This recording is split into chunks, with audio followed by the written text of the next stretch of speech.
So AI is going to change the market dynamics significantly from both the internal and the external. So right now the narrative is exactly as you say. AI is going to take our jobs, we're going to be obsolete, etc. The truth of the matter is this: if you're average, you're the center of the bell curve, your job is potentially in trouble. Hi Jennies, every Monday we bring you new episodes featuring top founders, leaders and CEOs who all share their incredible journeys and invaluable insights. By watching this conversation, you'll make sure that you grow yourself as well as your business. Did you know that research shows that learning from successful role models can help you significantly grow and boost your chances of achieving your greatness as well? By tuning in, you'll gain practical tips and strategies and inspiration that you can apply directly in your own life and your career.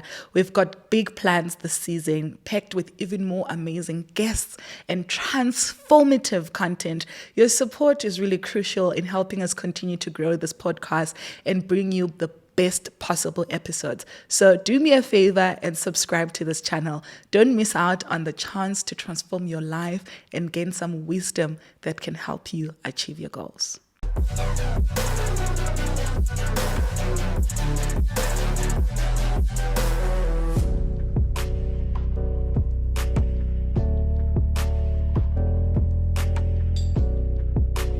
Welcome back to another episode of Access Genie, the podcast that opens doors to success in the world of entrepreneurship.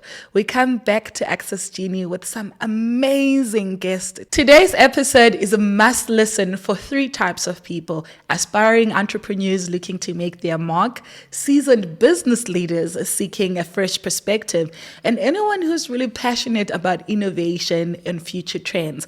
Our guest today is someone who embodies fast thinking like no other. With a PhD in engineering futures thinking, he has delivered over 500 keynotes to 5,000 global leaders as well as executives. He's an accomplished author and holds 2 patents, and he's founded 6 companies in his career.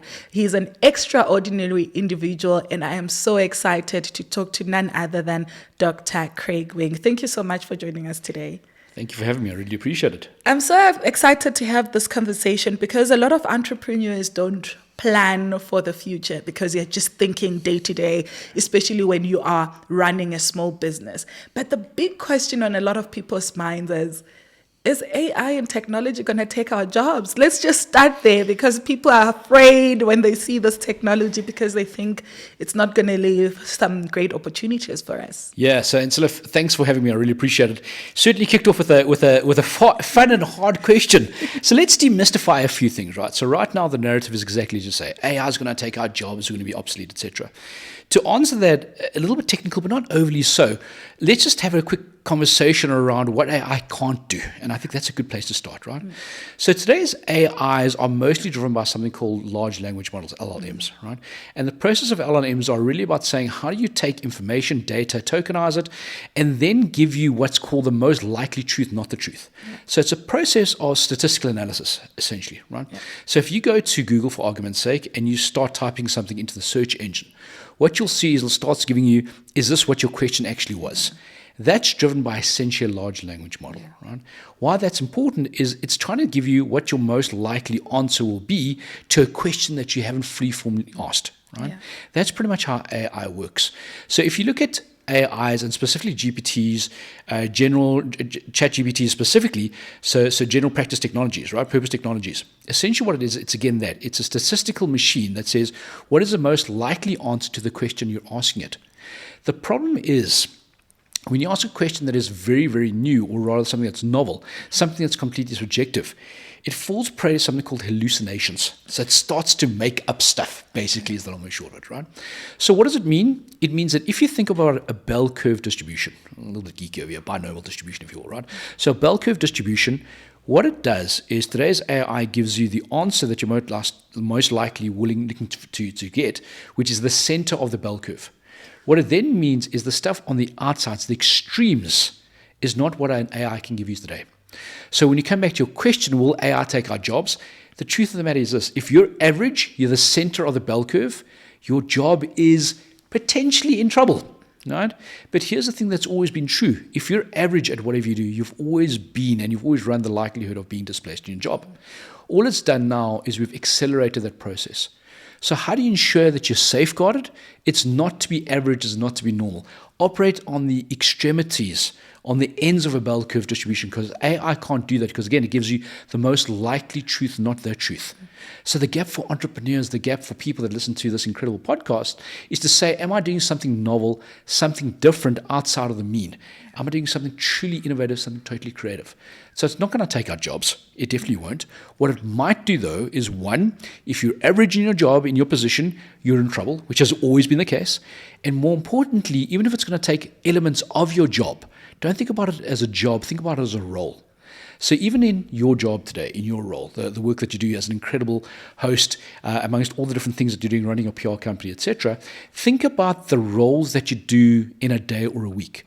It's not about the job, it's about the actual tasks. Have a look at those tasks and then say, when you break it down to certain tasks, what will AI or technology able to do better than what a human can do? So for argument's sake, in your job, can it help to find guests on the podcast? Well, it can, because you can put them into a search engine. Can you ask the AI about a biography or likely questions of something to ask someone? Yes, you can.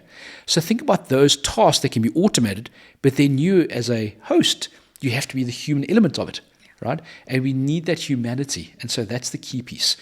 It's not about wholesale jobs. It's about the individual roles and the tasks therein. Break it down, understand which one of those tasks can be automated, and that's what AI can be used for, to automate and make your life better. Yeah. Absolutely love that you're touching on that, because even just looking at my business in PR, there's so much that we can automate now. And I found a lot of founders and small business owners being really scared of incorporating AI, or even just allowing their teams to use AI, which baffles me every time, because if we can accelerate the work that we do, then we should, because that's why AI is there. Because by doing that, then it offers a new opportunity for us to be more innovative within the business. So I'm also actively looking at ways in which we can better PR, because PR is never going to be fully taken by AI. There's so many things that we have to do, but it gives us such a great opportunity to grow what we're doing beyond what we're doing now. So I absolutely love that you're touching on that. So we're not scared of it. I tell my team every day, listen, use it, but this is how you use it. These are the gaps. This is what it doesn't know.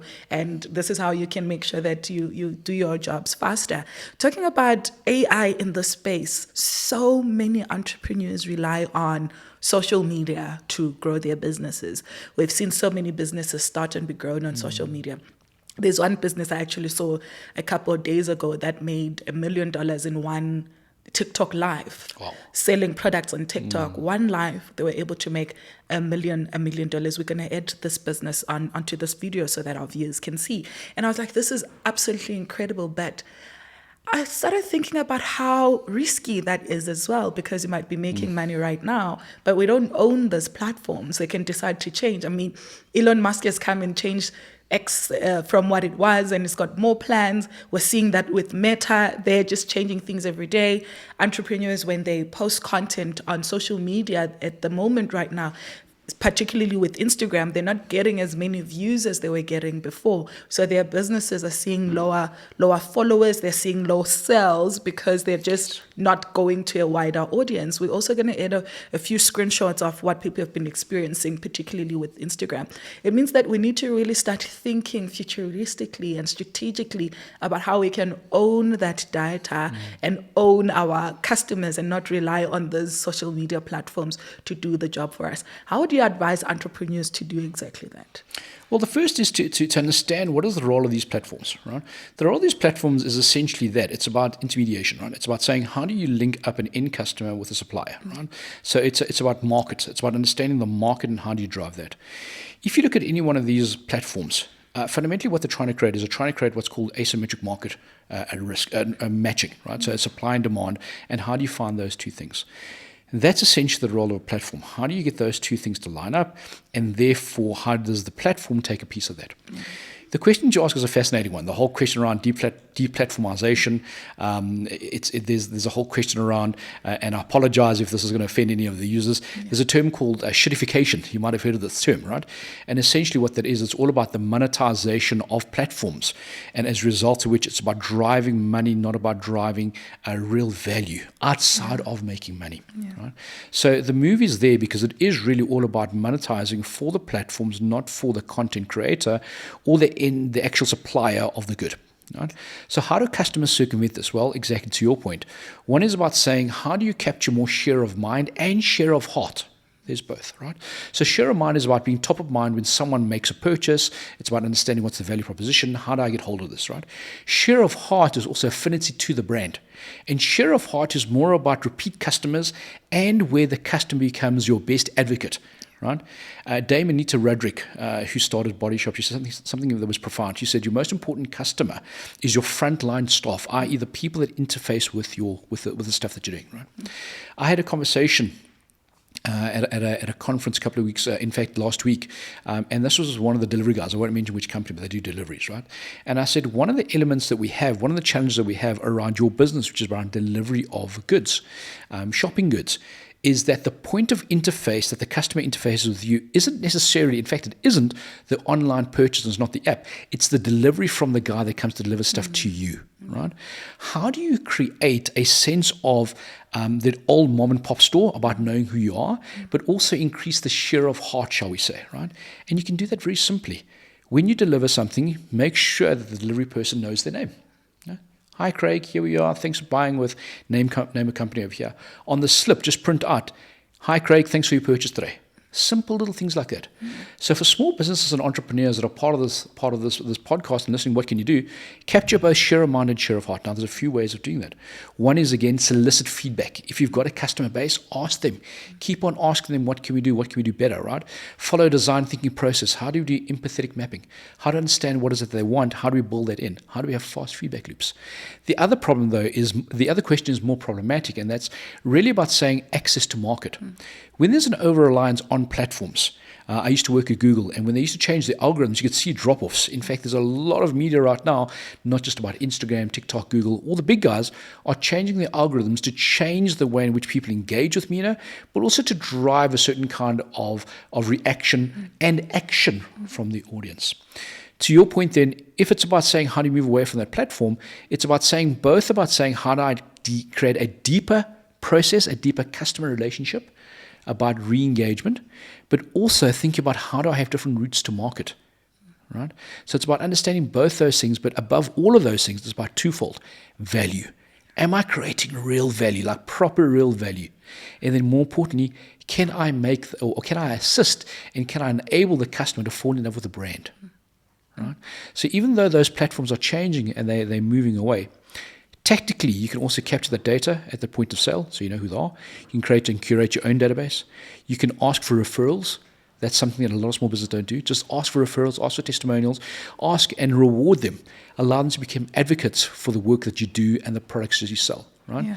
Then online, when you go through the process of being on platforms, the question then becomes is how much do you need to do to ensure that you can create an alternative or a different kind of route to market. That's absolutely interesting, Craig. And I think let's just do a short case study. Say somebody wants to start a makeup line and they want to get it to users across the country. How would you suggest that they think about building this business so that it's future-proof and strategic enough? Yeah, thanks. That's a great question, Silla. This is actually the topic of my PhD, right? So my research is really, in layman terms, the question was what makes companies successful in the future? That's really what I was trying to work out, right?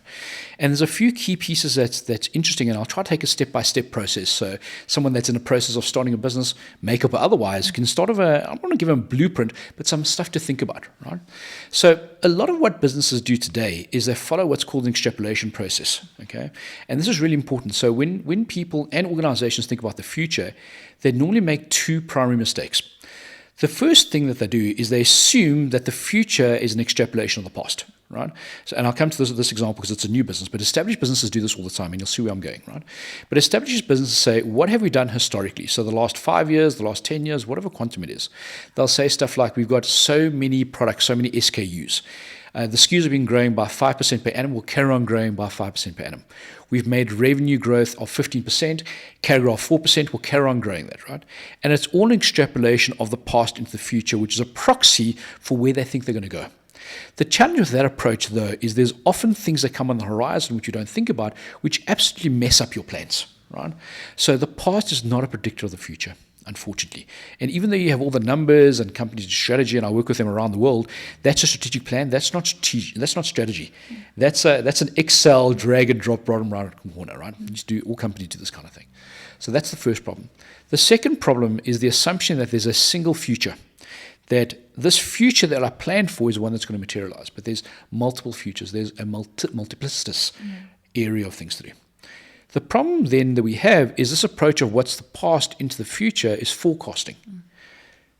For this fictitious company that you have right now, it's not about forecasting, it's about following a process called backcasting. Okay, so this is the premise. And the premise is forget about what you do today. Forget about the business that you've done if you're an established business or what you want to do. Forget about that for a second. Just pause for a second. Think about what the future looks like 5 years hence, maybe 10 years hence. What does that world look like? Right? So think about this makeup business that you're speaking about. What does that world look like? Well, let's take a step and try to anticipate this. So we'll say stuff like, okay, today already in 2024, if you get onto an online meeting and some kind of Zoom thing, you can already do virtual makeup. It's already got face algorithms. You can really do things online. They can compare you and change the way you look at things, right? On TikTok right now, there's technology called a face mesh, which is about having a look at your face per inch and optimizing per inch to make sure that via software, you can look amazing, right? Or there's machine learning that'll compare your facial structure with what's deemed beautiful and therefore adjust that. So we know that online, there's already that kind of thing. What else does the future look like from a makeup point of view? Well, we know, and I'm pretty certain of this, that we're going to have more in-person events. But I also know that there's going to be a question around authenticity because we want to relate more with people on a level that connects with us, right? So it then says beauty standards. Are we shifting away from something that looks picture perfect to more authentic? I would say yes. And you can see that through all the different social trends coming through. Think about, for argument's sake, Dove is a great example of this. It has always been true to their statement around real beauty, real woman beauty. They've got an incredible campaign right now around how they promise they'll never use AI in their campaigns because they want to show this is what women really look like. Okay, so I'm just giving you 2 data points, right? What does this mean? It then means that if we were to say that's the world of tomorrow, how do we then work backwards from the future, hence backcasting, not forecasting? What do you understand around that world? And once I understand that world, how do I then go and say, here's the product I want to create?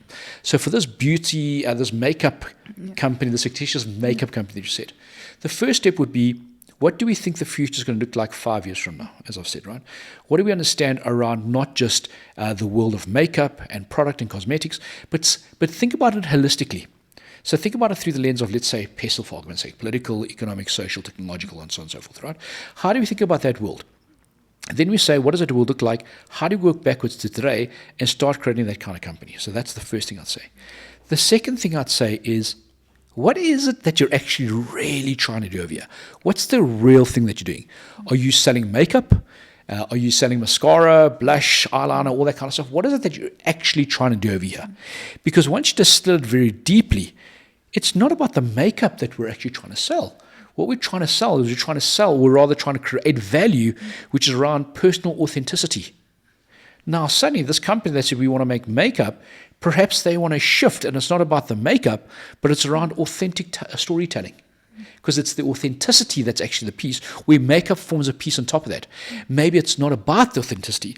Maybe it's about understanding people's self-worth, because we hide behind a veneer of certain things, but it's about understanding what is the self-worth, right?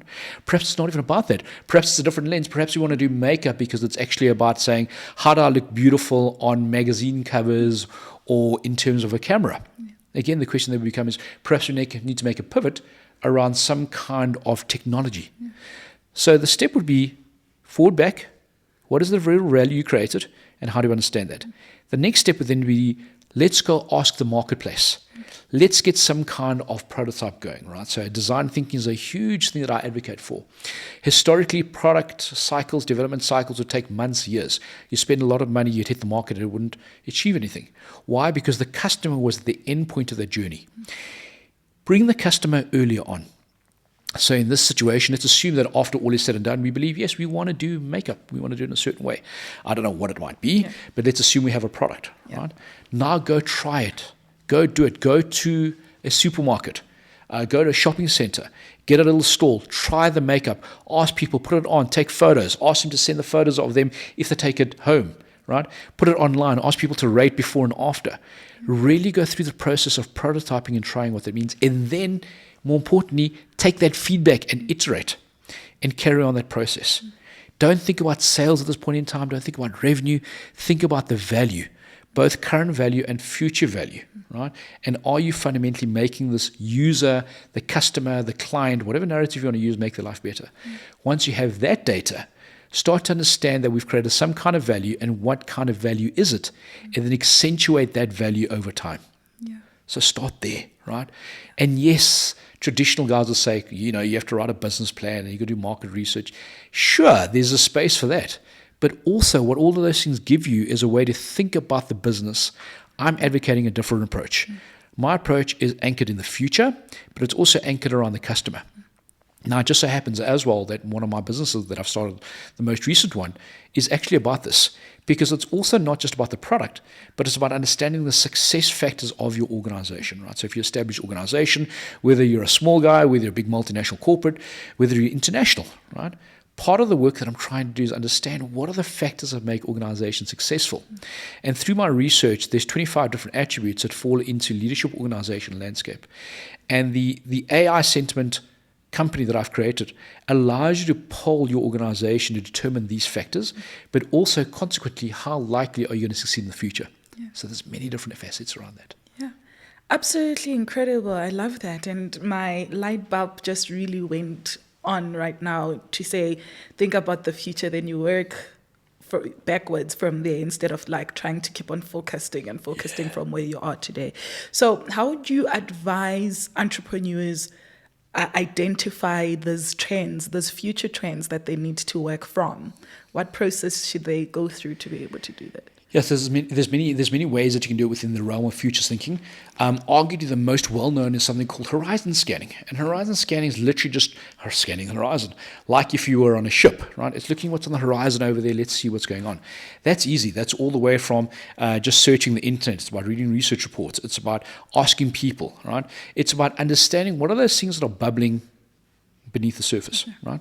The challenge, though, is twofold. Those things fall, broadly speaking, into two camps. One is trends, the other is signals.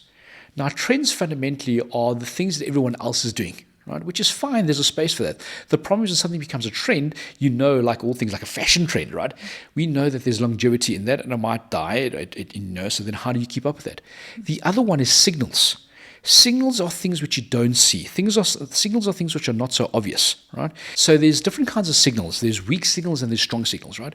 Weak signals are those things which aren't so obvious, they bubble under the surface, and then there's strong signals which come across, right? So strong signals come across in your face. It's about understanding the interplay between these things. It's about understanding what are those things which are trends, which are already mainstream, and then what are the signals that are coming across, right?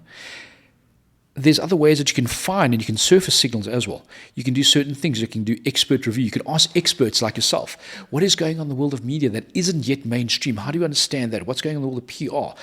If you are going to be doing something around, let's say, technology, ask someone who's in that specific area, right? Don't go to mainstream media. Find out who are on the fringes of innovation. Innovation happens on the fringes. How do you understand those things? If it's very technical, you can also start to do things like patent mapping. What are patents that are being applied in certain areas? Because patents are a proxy of where the future is going. How do you do those kinds of things? How do you do things like science fictioning? How do you watch movies and say, how do we get these great ideas, right? The point is there's many different areas to get all these data points. But it's not about the data points. It's about how do you consolidate those and then find the value that might present in the business that you have. Right? So yes, we have to think about the trends. Yes, we want to make sure that we're above these things to say, how do I capitalize? But we have to understand what's the difference between a trend and a signal. There's many people who will tell you this is a trend, right? The problem is, though, within that game, there's a difference between forecasting and there's a difference between prediction and about strategy, right? So a number of years ago, 2 years ago, what was the big thing? It was the metaverse, and this is all about prediction. So Facebook literally changed the names to Meta. They essentially bet this is going to be a new thing. Zuckerberg lost 1/3 of the market cap because they essentially bet. They bet and they said this is the big thing, and it didn't come through, right?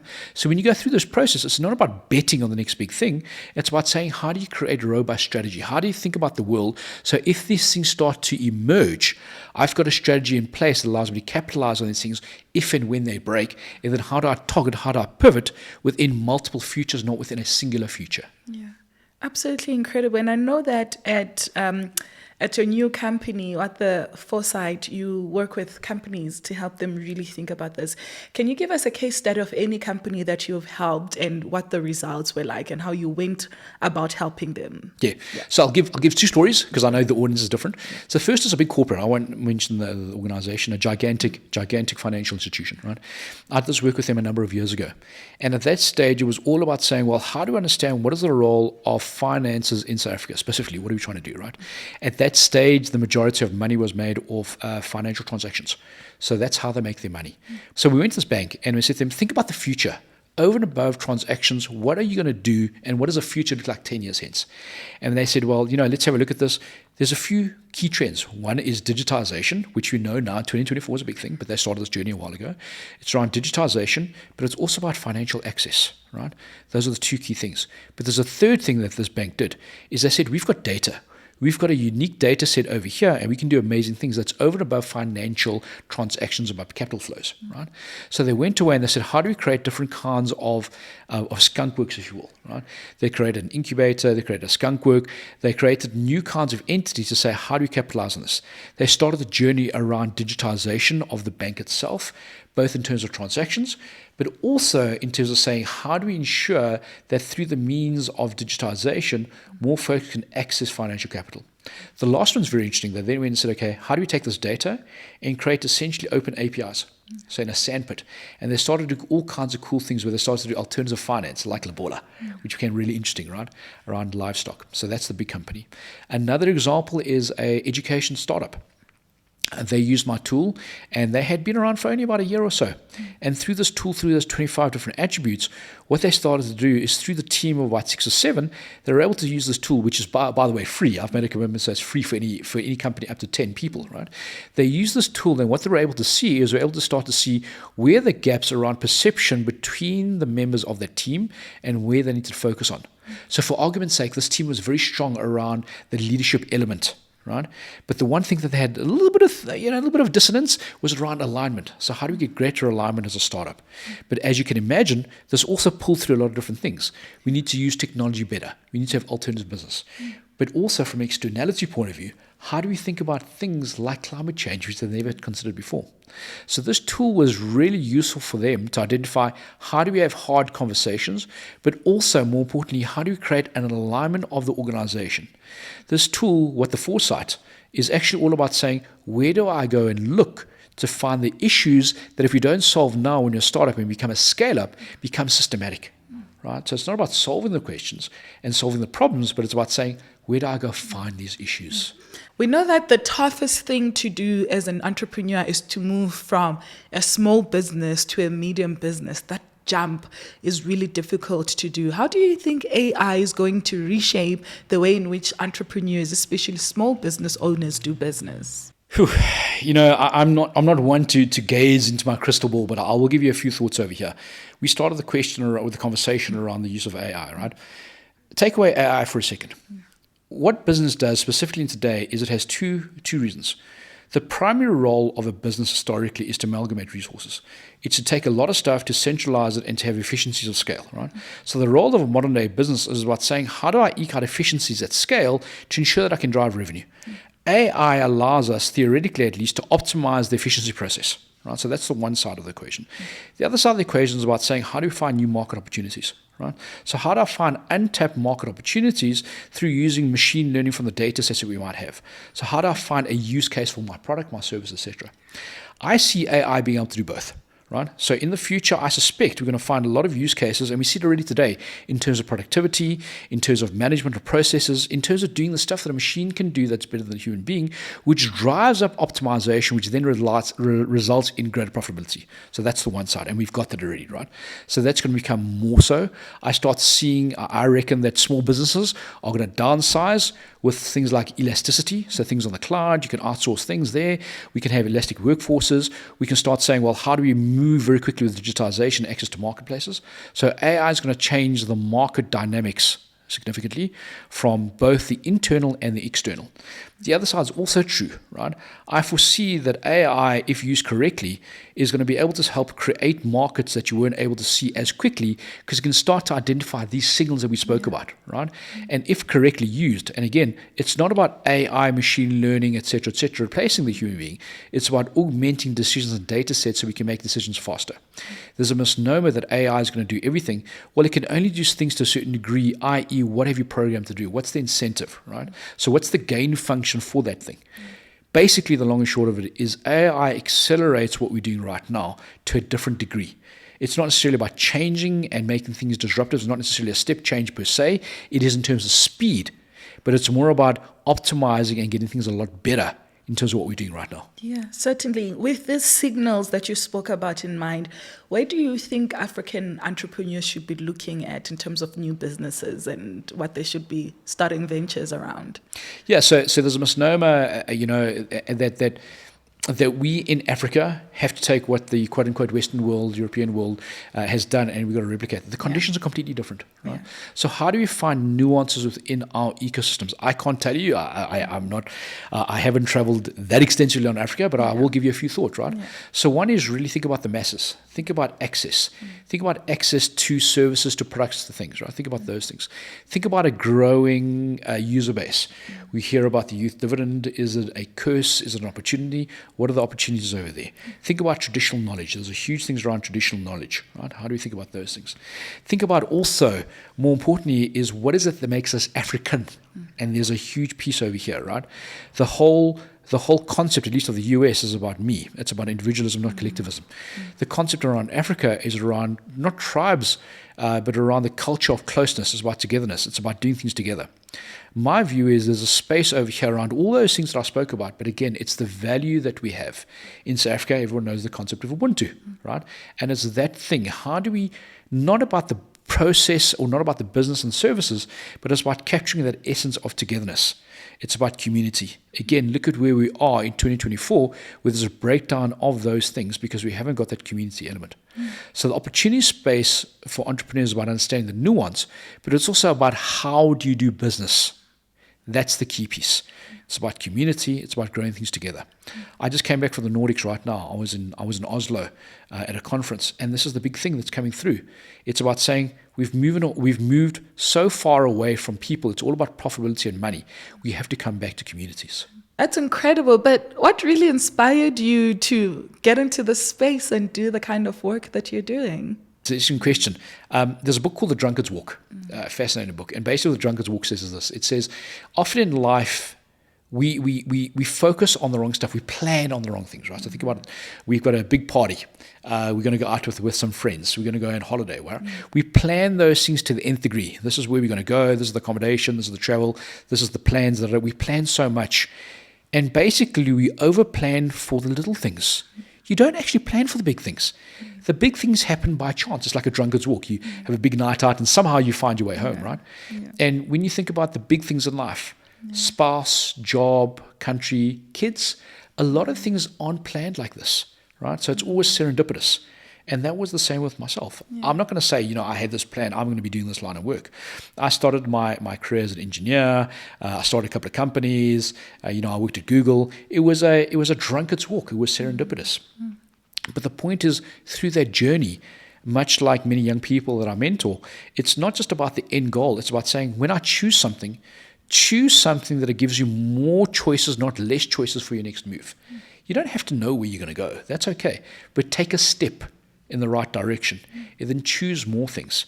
And that's kind of how I've crafted my career. You love this space so much that you turned down a job with one of Branson's biggest companies in the world to focus on enhancing Africa. What does enhancing Africa really mean to you? Yeah. Look, it's always been one of those things, right? Africa is the next frontier. What does it really mean, right? The long and short of it is this. Africa has got so much potential, all the way from numbers, resources, land, but also minds, right? For me, it's about saying, how do I give back to this continent, this country that's birthed me, right? What does it mean to enhance Africa? It's about saying, don't leave. It's about saying, how do I ensure that even if you are leaving, and that's okay, how do we scale things, right? My view is across Africa, specifically across South Africa, but I think it's true of all African countries, is a dearth of leadership. There's a dearth of leadership, there's a dearth of innovative thinking, and how do we bring that in, and how do we ensure that people are really thinking about things differently? How do we lead by example, right? So for me, it's about saying, how do we get Africa to at least have, and it's a horrible thing, but at least a seat at the table? Yeah. There's this big talk about a potential ban of TikTok in the US, and a lot of entrepreneurs online are really scared. What do you think is going to happen there? Well, this is one of those questions where there's more than meets the eye. Right? In the US, I believe that move with TikTok is actually a game over political power, right? Because TikTok is owned by a Chinese company. There's questions and fears around the data being used by the Chinese to mine data, right? So a lot of that narrative is actually around political will, I believe, and around power and ears and eyes, right? So if you can control a narrative, you can control sentiment. The US is terribly afraid of that.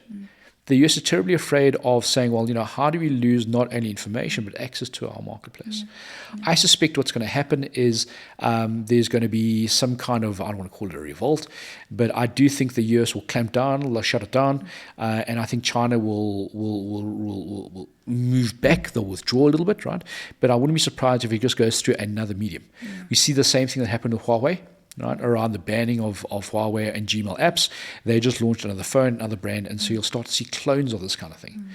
What primarily has been created is you've created a new, and this is the problem that the US has got, is if you close down, sanction, block, TikTok, you've made them into a martyr. Right? And there's going to be more of these little clones popping up. Do you break down and decentralize it? Sure. But you haven't solved the problem. And the problem is one of market access entertainment, and also about saying, how do I have eyeballs, which is essentially what X's move is. How do I have more eyeballs to then either control a narrative or to push or to sell, or whatever that may be? Yeah. And you've got a new book that's around seasons that's coming up. Tell us why this book is really important, especially for entrepreneurs. Yeah, so I'm really excited about this, project. I've signed with Penguin Random House, and the title of the book is 4 Future Seasons. I won't go too far into it, but the title is really all about when I was in Japan last year, where the aristocratic in Japan segment their garden to 4 different quadrants. And in each quadrant, they plant foliage and plants for that season, so you can see how the season changes, right?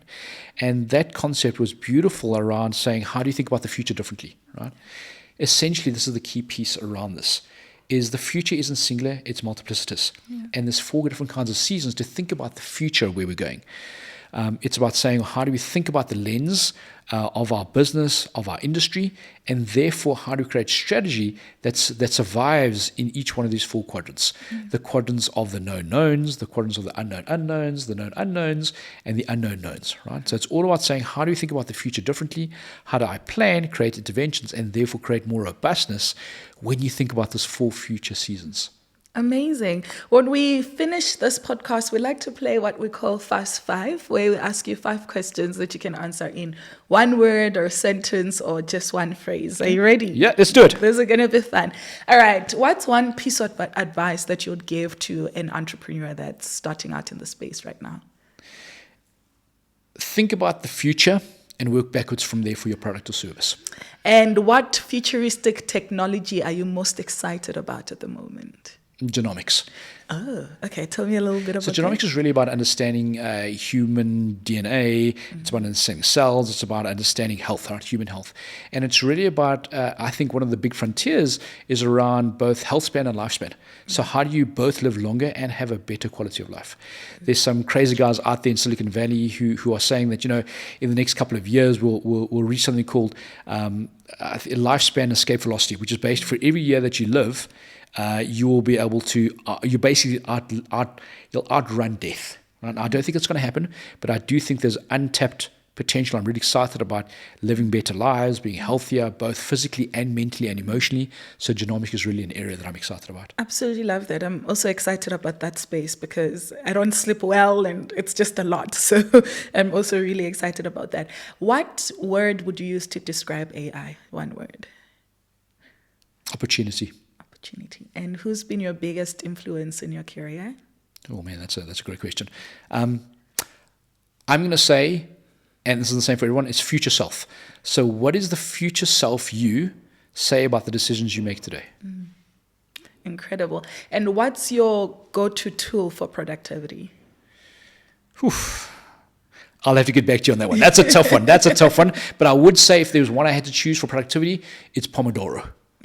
Yeah. And what's one prediction that you have for the next decade?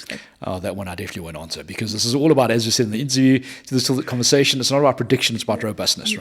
Right? What I will say, if you want to follow something, is I will say authenticity. Authenticity. You heard it right here. Authenticity is key. That's a wrap for this episode of Access Genie. We're having a conversation with Dr. Craig Wing around futures, and I hope you had an incredible time, just like I did. A huge shout out to our amazing studio partner, Photographers Galore, right here in Randburg. Whether you're a fellow podcaster, an aspiring photographer, you're just looking for a beautiful space where you can film your content, this is a space that has you covered. You can come and check it out. There's contact details on your screen right now. And if you use this promo on the screen, you'll get 15% off your booking. Until next time.